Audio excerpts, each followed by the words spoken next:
ọ̀kan lọ́jọ́ gbogbo. Ọba mi àkìkì tán àyìnyìn tán ẹlẹ́gbàágbèje orúkọ ẹlẹ́bùrú ìkẹ́, ọba tó ju ọba lọ, ọba tó wà káyé kó tó, ọba tó wà nígbà táyé ń bẹ, ọba tó wà nígbà táyé kò ní sí mọ́, ọba tí kìí ṣe, ọba tí kìí tí, ọba tí kìí kú, agbára tó ju agbára lọ nínú àwọn ọ̀run. Olódùmarè ìbà rẹ.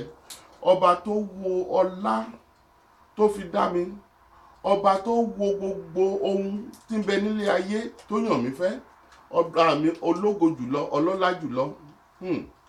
Ọlá ló wọ̀ láṣọ, ògo láṣọ ìlékè, ìgbì lógun lẹ́ṣin, àwa má rí di Olódùmarè o. Ọlá ló wọ̀ láṣọ, ògo láṣọ ìlékè, ìgbì lógun lẹ́ṣin, àwa má rí di Olódùmarè. Ọlọ́run mi, àwa má rí di, a lè wí lè ṣe, a lè ṣe lè wí, a wí kó tó ṣe, a ṣe kó tó wí.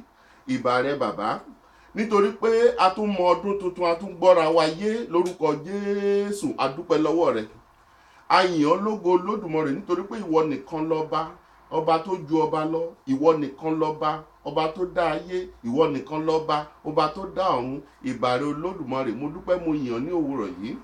Ọlọ́run ayérayé, a dúpẹ́ o, nítorí pé a tún gbọ́ra wa.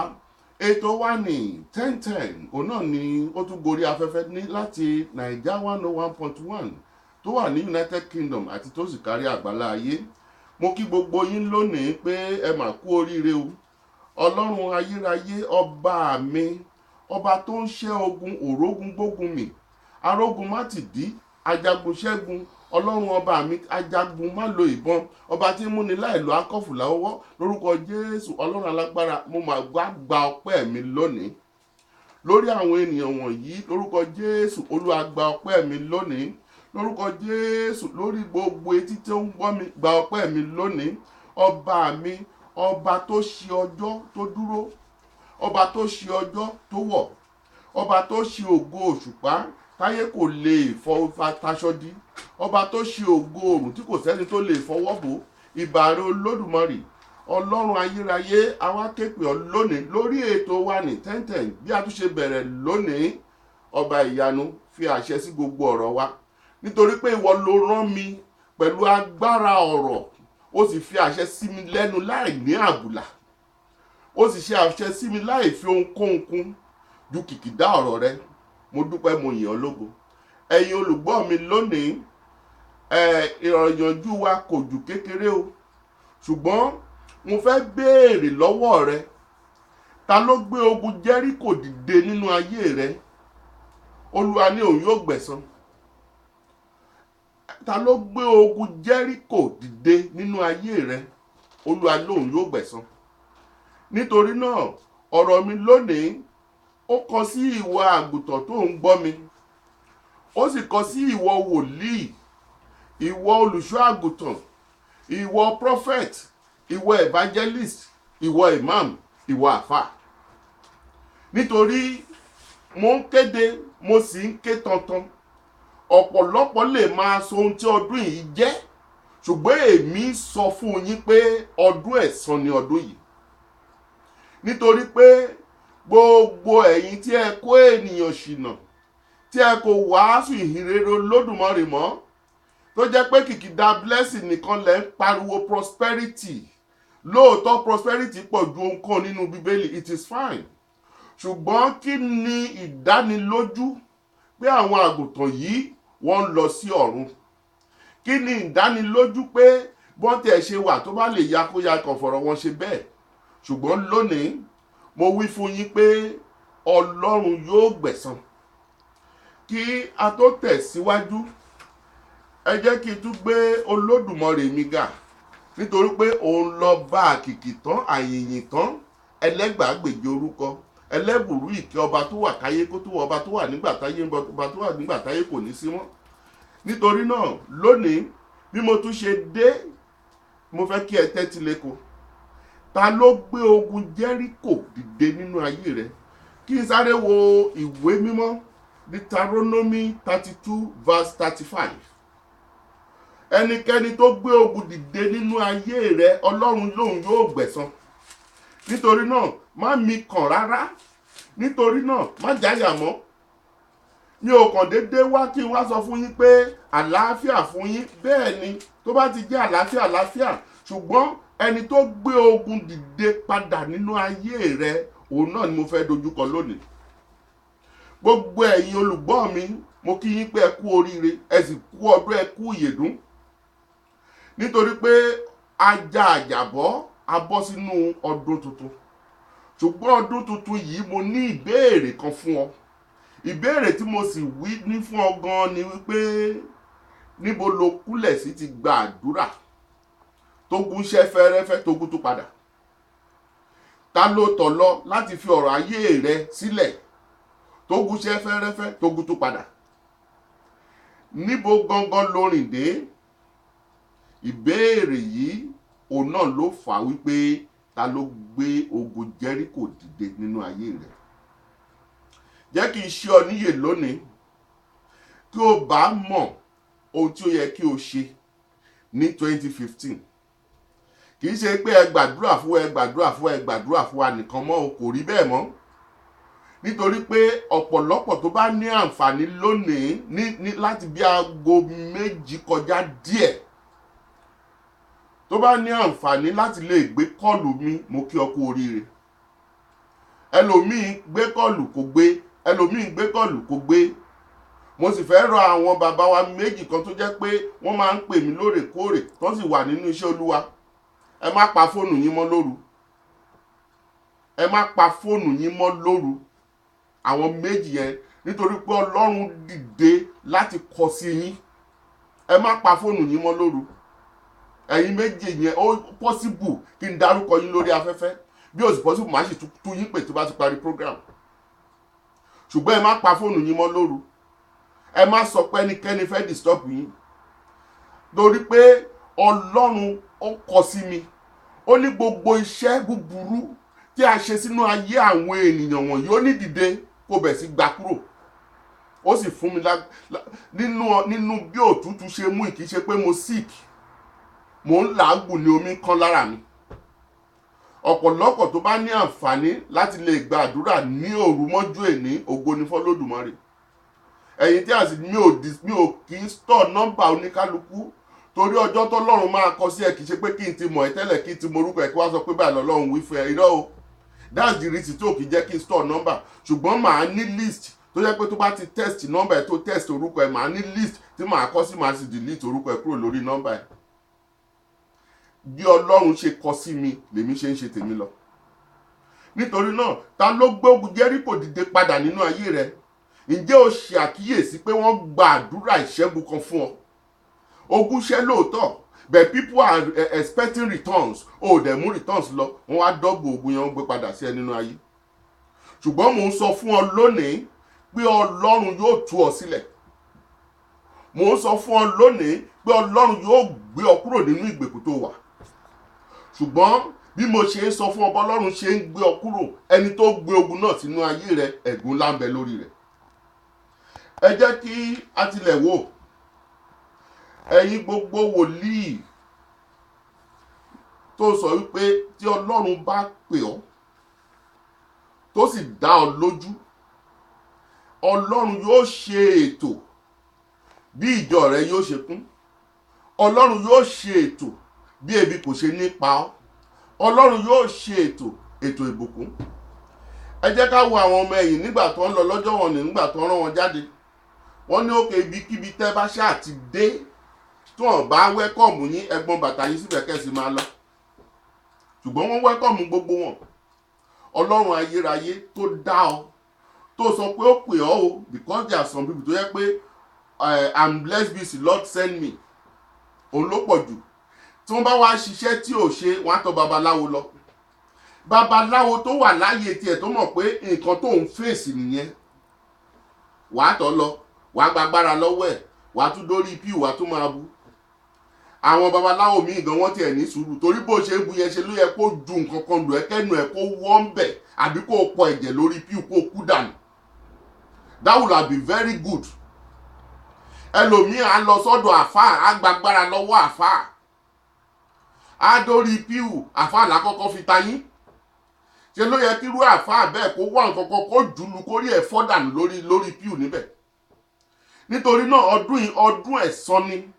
Kò sí pé ọ̀rọ̀ sọ lẹ́níwìà, kò sì sí pé pé lágbájá kankan bẹ̀rù lágbájá. Irọ́ o, tó bá ti ṣe rere nínú ọdún ìrere abá ọ, tó bá ti prophesy good to this àgùntàn, especially àwọn tó wà ní ìlú United Kingdom, tó jẹ́ pé pẹ́tẹ́ ti ń kó wọn jẹ, tó jẹ́ pé pẹ́tẹ́ anything tẹ́ bá tiẹ̀ ti sọ, ẹlòmíì bóyá olúgbòhùn ló gbé sápò àbí àfọ̀ṣẹ́ àbí má yẹun, tó bá ti sọ báyìí ó ti rí bẹ́ẹ̀. Ìjìyà ńlá bẹ fún ọ o, gbogbo rẹ̀ ní ó kà fún ọ lónìí nínú Bíbélì. Mi ò dédé sọ̀rọ̀ ara mi, mi ò sì dédé jíṣẹ́, mi ò dájẹ́. Ọlọ́run mi ọba mi tó tì mí lẹ́yìn òun ló rán mi, òun ni mo sì ṣe ń sọ fún yín. Nítorí náà tẹ́ bá fẹ́ jẹ́ ọ̀ṣáká ẹ jẹ́ ọ̀ṣáká, tẹ́ bá fẹ́ jẹ́ òṣoko ẹ jẹ́ òṣoko. Ọ̀ṣàkà ṣoko lọ́lọ́run ò fẹ́, ògbóná kò tutù lọ́lọ́run ò fẹ́. Nítorí náà ẹnikẹ́ni tó gbé ogun Jẹ́ríkò dìde nínú ayé rẹ̀ ìwọ olùgbọ́ mi lónìí, Ọlọ́run lòun yóò gbẹ̀san. Ó ti di dandan ni, á sì gbẹ̀san. Nítorí pé ọba mi ni ò wí bẹ́ẹ̀ ṣe bẹ́ẹ̀, ọba mi ni a sọ̀rọ̀ máyẹ̀. Ẹ jẹ́ kí a ti sáré ka ìwé ibi tí a pè fún yín. Èyí ni ìwé Deuteronomy. Èyí kí a tó jọ sọ́dọ̀ mi ní ilé ìṣúra tí a sì fi èdìdì dì nínú ìṣúra mi. Ọlọ́run fi èdìdì di àwọn ọ̀rọ̀ kan. Mo sì mọ̀ pé àkókò ti wá tó báyìí. Ó ní tí èmi ní ìgbẹ̀san àti ẹ̀san. I'm reading from the book of Deuteronomy 32 verse 30, starting from 34. Tí èmi ní ìgbẹ̀san àti ẹ̀san lé àkókò tí ẹ̀ṣẹ̀ wọn yóò yọ̀, nítorí tí ọjọ́ ìdààmú wọn súnmọ́ tòsí. Ohun tó sì ń bọ̀ wá bá wọn ó ń yára wá. Nítorí pé Olúwa yóò ṣe ìdájọ́ àwọn ènìyàn rẹ̀, yóò sì káàánú àwọn ìránṣẹ́ rẹ̀ nígbà tí ó bá rí pé agbára wọn lọ tán, tí kò sì sí ẹnìkan tí a ó ṣe mọ́ tàbí tí ó kù. Ó sì wí pé níbo ni òrìṣà wọn yóò gbé wà, àpáta tí wọ́n gbẹ́kẹ̀lé. Ẹlòmíì ó gbé olúgbòhùn sápò, ó fẹ́ prophesy. Ọlọ́run á jẹ́ kó bá ẹni tí ìwà prophesy sí, tó jẹ́ pé lọ́jọ́ náà ni àpò rẹ̀ yóò gbiná. Ó ti ṣẹlẹ̀ sí mi rí. Mo lọ sí Ìlàwẹ̀ ní ọ̀dọ̀ Fẹ́mi Àríyọ̀, ẹnìkan déwájú mi. Ó ní wá arákùnrin, mo ní ẹ̀lẹ́sà o. Ó ní tó bá fẹ́ ní ẹ̀mí gígùn, ó ní kó lọ fi ẹlẹ́dẹ̀ rúbọ. Mo ló ti kó sàn. Tó bá fẹ́ kú kó lọ fi ẹlẹ́dẹ̀ rúbọ. Mo wá dá lóhùn, èmi náà fún ní gbólóhùn kan. Mo ní èmi kì yóò kú o, bí kò ṣe yíyè kémi kó lè máa ròyìn iṣẹ́ Olúwa. Mo ní ohunkóhun tí ìwọ bá rò, mo ní kó jẹ́ tìrẹ bẹ́ẹ̀. Lópẹ́ ló bẹ̀ sí rúra tó ń jó pàlóńgò, tó ń rúra tó ń jó pàlóńgò. Àpò rẹ̀ ti ń rú èéfín, ó dẹ̀ ti ń ṣímọ lára. A dúpẹ́ lọ́dọ̀ Ọlọ́run. Dr. Fẹ́mi Àríyọ̀ tó ń kọrin Èkìtì kò tí ì kú, ó wà láyé. Ẹ béèrè lọ́wọ́ rẹ̀. Ọjọ́ ẹnu á sọ ẹjọ́ ta ni lágbájá. Ó ní pásítọ̀ chairman wa ni. Ẹjọ́ nǹkan báyìí ni mo gbé sápò, nǹkan báyìí ni mo gbé sápò, ẹ bá mi bẹ́ẹ̀. Ó sì gbé jáde, ó ṣàbàjẹ́ lọ́wọ́ ẹ̀. Nítorí náà ní ìlú London yìí, ní United Kingdom yìí, ẹ̀rù yín ti wá bà mí tó pọ̀. Ẹ̀rù yín ò sì bà mí bí kò ṣe bí ẹ ṣe ń kó àwọn ènìyàn ṣìnà. Àwọn wọn yóò tún wá lẹ́jọ́ o, ṣùgbọ́n ìdájọ́ ńlá ó ti dé báyìí. Ọlọ́run lòun yóò gbẹ̀san. Ní àkókò tí agbára rẹ tó bá ṣákì, ní àkókò tó òkúta tó gbójúlé tí ò bá ṣiṣẹ́ mọ́, lákòókò náà ni Ọlọ́run yóò rán àwọn ogun ọ̀run láti lù ọ́ pa. Ó wà nínú ìwé mímọ́. Èyí ni Deuteronomy 32 starting from 34 upward. Wo nísinsìnyí èmi àní èmi ni, kò sí ọlọ́run pẹ̀lú mi. Mo pa, mo sì sọ di ààyè. Mo ṣá lọ́gbẹ́, mo sì mú jiná. Kò sí ẹnìkan tí ó lè gbà á sílẹ̀ ní ọwọ́ mi. Nítorí náà ní àkókò tí ìbínú Olódùmarè bá dé sí ọ, kò sẹ́nibọ́dì tó lè ṣebí àdúrà náà ló fẹ́ gbà. Nígbà tó ti breach contract wa àtọlọ́run, ta ló wá fẹ́ sápè? Nítorí Ọlọ́run aláàánú ni o, òun ló jẹ́ kí many of you tó jẹ́ pé kíní ní ayé ọjọ́ yìí tó bá jẹ́ pé àwọn tó ń sin òrìṣà wọn ò ní dalẹ̀ ara wọn. Ṣùgbọ́n àwọn tó ń sin Ọlọ́run nítorí pé Ọlọ́run kì í bínú, òun wọ́n ṣe ń ṣe oríṣiríṣi nǹkan tó wù wọ́n. Ṣùgbọ́n Ọlọ́run tó wá ti ń pé ọdún ẹ̀san òní 2015. Mi ò fẹ́ kẹ́ ẹ fi ṣeré rárá. Ẹ̀yin olùgbọ́ mi, ọ̀rọ̀ mi ò ní pọ̀ fún yín ní òwúrọ̀ yìí. Ṣùgbọ́n ẹni tó gbé odi Jẹ́ríkò dìde nínú ayé rẹ̀, Ọlọ́run yóò lù ú, yóò sì fi àkọ́bí rẹ̀ á fi di, á tún fi àbígbẹ̀yìn rẹ̀ á fi di. Ẹ jẹ́ ká tilẹ̀ wò káwọnú ìwé Joshua ká tó lọ sínú ìwé àwọn ọba. Ìwé Joshua orí 6 ẹsẹ̀ 26. Joshua chapter 6 verse 26. Kí ló tilẹ̀ wí fún wa? Ó ní Joshua sì gégùn lé àkókò náà wípé ègún ni fún ọkùnrin náà níwájú Olúwa tí yóò dìde tí yóò sì kọ́ ìlú Jẹ́ríkò yìí. Pẹ̀lú ikú àkọ́bí rẹ̀ ni yóò fi pilẹ̀ rẹ̀, àti pẹ̀lú ikú àbígbẹ̀yìn rẹ̀ ni yóò fi gbé ilẹ̀kùn ibodè rẹ̀ ró. And Joshua adjured them at the time, saying, Cursed be the man before the Lord that riseth up and buildeth this city Jericho. He shall lay the foundation thereof with his firstborn, and in his youngest son shall he set up the gates of it. Ẹ jẹ́ ká wá wò ó bóyá ó rí bẹ́ẹ̀ bí ó rí bẹ́ẹ̀. Nítorí náà ìwọ olùgbọ́ mi lówùúrọ̀ yìí, àkókò sì ń bẹ fún ọ láti yí padà. Àkókò sì ń bẹ fún ọ láti tẹ̀lé ọ̀rọ̀ Olúwa. Àkókò sì ń bẹ fún ọ láti ronúpìwàdà kó o jí ìjí ọ̀tun. Kó o wàásù ìrere fún àwọn ènìyàn. Kì í ṣe pé kó o wẹjú kó sọ pé nǹkan báyìí ló fẹ́ ṣẹlẹ̀. Fine. Àwọn bàbá wa try láyé ọjọ́ yẹn. Ó wẹjú, ó rí bẹ́ẹ̀. Ṣùgbọ́n gbogbo ẹ̀yin tẹ́ ń wẹjú ríran sọ́mọlàkejì nínú ọdún yìí, Ọlọ́run yóò fọ́ yín lójú lórúkọ Jésù. Àtojú ẹ̀mí, àtojú ara, àtojú èké, Ọlọ́run yóò fọ́ yín lójú. Ó fẹ́ o kọ̀, àyàfi tó bá yí padà kó jẹ́wọ́. Ọlọ́run á fìyà jẹ ọ́. Nítorí náà ẹ jẹ́ ká lọ wo nǹkan tó ṣẹlẹ̀ nínú ìwé 1 King chapter 16 verse 34. Ká wo nǹkan tó ṣẹlẹ̀, ká wo ọ̀rọ̀ tí Joshua sọ lóòkè lè bá lè kíyèsí ọ̀rọ̀ mi. Ní àkókò kan mo lọ sí ìlú Baltimore. Ẹnìkan ó pera rẹ̀ ní wòlíì, àlùfáà ó pera rẹ̀ bẹ́ẹ̀. Ṣùgbọ́n Ọlọ́run fúnra rẹ̀ kọ sí pé kó jáwọ́ ibi ṣíṣe. Kò jáwọ́ o. Ìwọ tó bá dọ̀dọ̀ rẹ̀ pẹ̀lú obìnrin, pẹ̀lú ìyàwó, tí ìyàwó ń bá fàìn kó mọ̀ pé ó ti lùsì ìyàwó yẹn. Ìwọ tó bá débẹ̀ tó ní mọ́tò 2 mẹ́ta, tó bá ti mọ̀ pé this a very good car, kó mọ̀ pé minimum wà lùsì 2 nínú ẹ̀. Nítorí pé á sọ̀rọ̀ ò ní yẹ lóhùn, á sọ̀rọ̀ wàá gbà bẹ́ẹ̀. Ọ̀pọ̀lọpọ̀ everybody ló ń wó dànù anyhow. Ó wá sí ìlú London náà. Ṣùgbọ́n nígbà tí ẹ̀san dé ní July 2010, nígbà tí ẹ̀san dé, ìkan lára àwọn tenant ẹ̀ ló dédé wọlé tọ̀ lọ.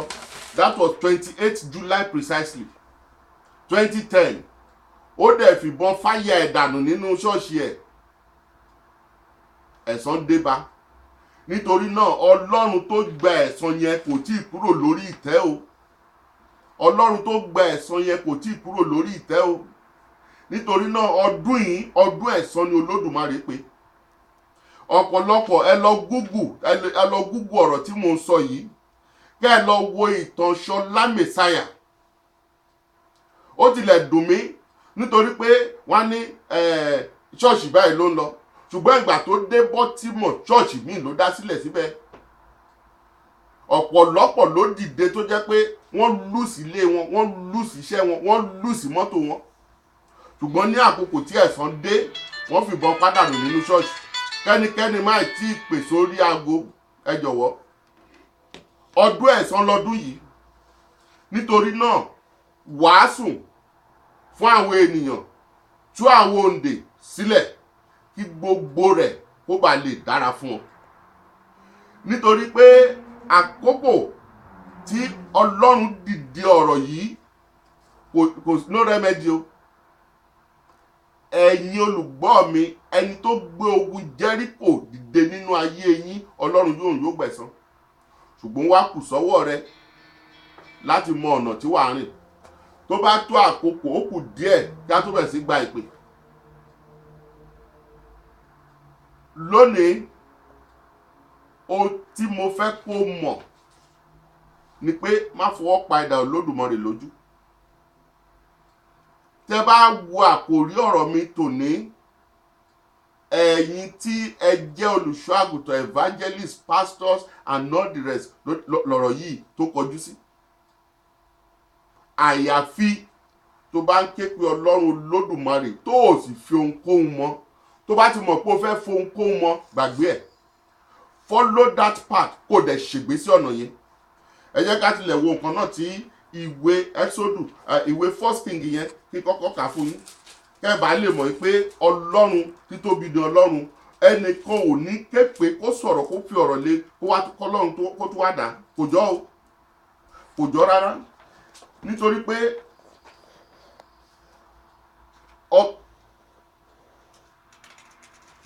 ọba tí ó burú jù ní Ísírẹ́lì, tó burú jù tó jẹ́ pé ló pa prophet torí ti ìyàwó tó ṣe oríṣiríṣi, òní Ahabu. Àkókò tiẹ̀ náà ní tí ẹ̀ tó gbé odi Jẹ́ríkò tó gbé dìde. Ó gbé dìde, that's very good. Ó yá gba tiẹ̀. Àkọ́bí rẹ̀ ó fi bẹ̀rẹ̀ rẹ̀. Ìgbà tó máa ṣe gate ó fà gbígbẹ̀yìn rẹ̀ ó fi parí rẹ̀. Ẹ jẹ́ kí a wò nínú ìwé mímọ́. The book of First Kings, chapter 16 verse 34. Tábẹ̀rẹ̀ láti 33. Ahabu sì ṣe ère òrìṣà kan. Ahabu sì ṣe ju gbogbo àwọn ọba Ísírẹ́lì lọ tó wà ṣáájú rẹ̀ láti mú kí Olúwa Ọlọ́run Ísírẹ́lì bínú. Lé ọjọ́ rẹ̀ ní Ihieli ará Bẹ́tẹ́lì kọ́ Jẹ́ríkò, ó fi ìpìlẹ̀ rẹ̀ lé ilẹ̀ ní Abiramu àkọ́bí rẹ̀, ó sì gbé wọn àwọn ilẹ̀kùn ibodè rẹ̀ ró ní Ṣégúbù àbígbẹ̀yìn rẹ̀, gẹ́gẹ́ bí ọ̀rọ̀ Olúwa tí ó ti ipa Joshua ọmọ Núnì sọ. Ọ̀rọ̀ Ọlọ́run jáde sí ọ lónìí is either you repent or you perish. Is either you repent and tell these people the truth. Is either you repent or perish. Kò sí ọ̀nà àbáyọ míì mọ́, nítorí pé ọdún ẹ̀san ni.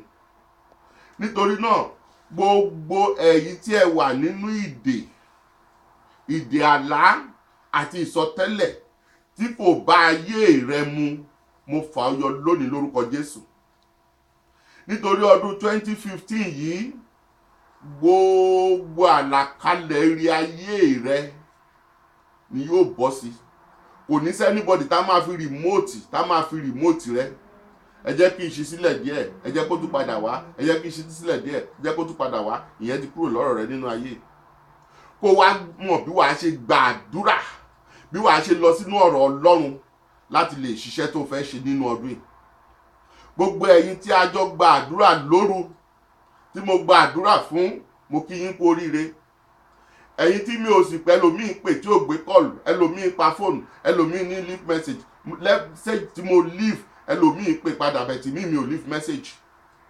Àwọn ìránṣẹ́ Ọlọ́run méjì tó máa ń pè mí, wọn gbọ́dọ̀ pa fóònù wọn mọ́ lóru.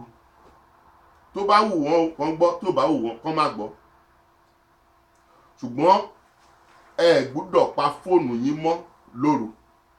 Ẹ jẹ́ kí a tún tẹ̀síwájú díẹ̀ nínú ẹ̀kọ́ yìí kí a tó pe ẹnìkan kó bá wa tẹ àwo lẹ́yìn àwo yìí ẹ wá bẹ̀rẹ̀ sí pè wọlé. Ṣùgbọ́n lónìí ẹ̀yin olùgbọ́ mi nínú ìwé God is perfect láti mú gbogbo àdúrà wa jáde.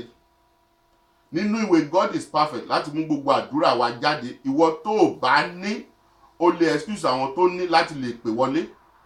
Ṣùgbọ́n nínú ìwé God is perfect láti mú gbogbo àdúrà wa jáde lónìí.